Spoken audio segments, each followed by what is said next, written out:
Nu ko, brauksim ar dīzeļa auto vai ar benzīna auto? Nu kā ir?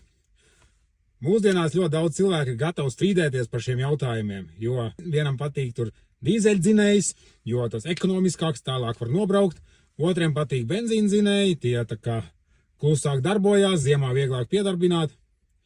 Un patiesībā par daudzām lietām, kas notiek apkārt, katram ir savs viedoklis.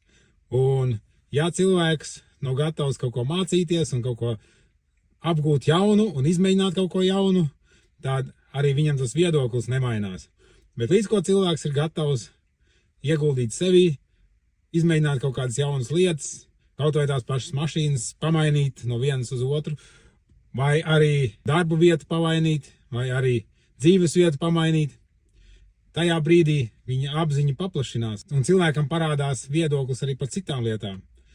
Tā kā, ja tu esi gatavs kaut ko mainīt, tad arī tavā dzīvē kaut kas mainīsies. Un ja jums interesē, kādi man autiņi patīk, man patīk benzīndzinēji, un jo jaudīgāk, jo labāk. Tā kā uz tikšanos.